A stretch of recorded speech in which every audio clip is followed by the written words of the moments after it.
Do you run into problems such as pain or strain when attempting to sing high notes? Do those high notes not sound like you want them to sound? Well, it could be because your middle range is not as well developed and as balanced as it otherwise should be. Sometimes, oftentimes, we singers get it in our heads that the only things that will impress our audiences are high notes and belting.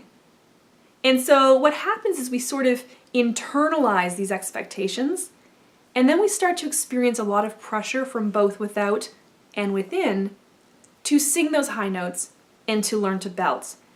And there's nothing wrong with singing high or belting, but what often happens is singers sort of try to rush ahead of their current technical development, and they start trying to sing those high notes or belting without having the proper technical foundation in place to be able to do those things in a safe and healthy manner and in an artistically effective manner.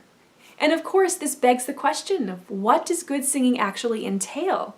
And I always tell my students that sure, they can sing those high notes and they can sing those belted notes, but if they don't sound good when they're singing those notes, then they're not going to be impressing anybody. They're better off singing within the middle portion of their range with technical control, with beauty of tone, and with expressiveness, with emotion.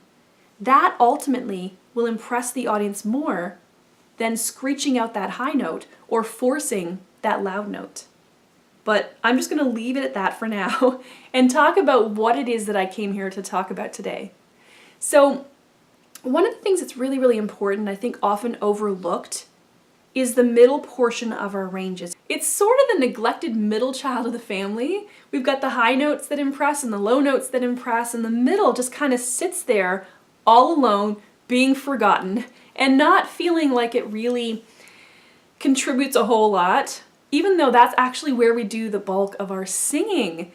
But I always encourage my students to develop that technical mastery, to develop that technical security in the middle and upper middle portions of their ranges before moving on to developing the upper range. And that's because if they have any little habits, any little imbalances in their technique, they're not going to somehow magically get better as they move higher in the scale. Instead, they're going to be dragging those bad habits, those potentially injurious habits, up with them. And when we're in the middle range, often the problems that we have in that middle range are not noticeable. If we're not paying really, really close attention, we kind of miss those little red flags, those little early warning signs that something maybe is a little bit askew, something's not entirely in balance. And it's not as noticeable sometimes because it's because of the pitch range, right? It's not as high up or not as low down, but in this case, not as high up. And so we kind of ignore it. We think, well, it's fine. I'm not really noticing it. It's not really bothering me that much. But then what happens when you start to move up the scale is those little problems become big problems. And so what we need to do is nip those little problems in the bud before they become those big problems as we move higher in the scale. We need to pay really, really close attention, be very kinesthetically aware, that is, being aware of what our body is trying to tell us.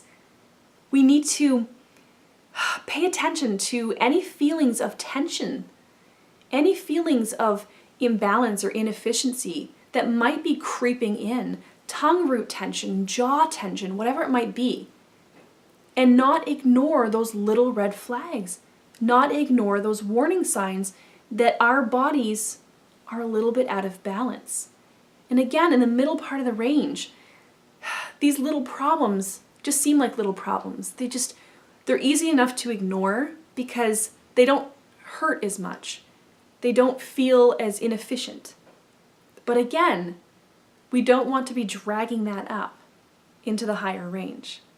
More often than not, when we achieve balance within the middle and upper middle portions of our ranges, those higher notes start to come.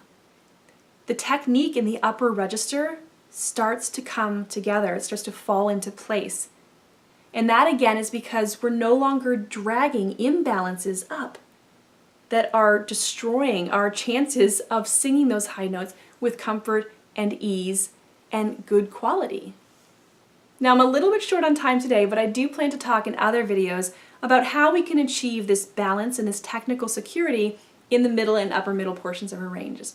So, if you're interested in learning more about this, if you're interested in learning more about how you can sing without strain or pain or vocal injury, then please consider subscribing to this channel, and that way you'll be notified every time I post new videos.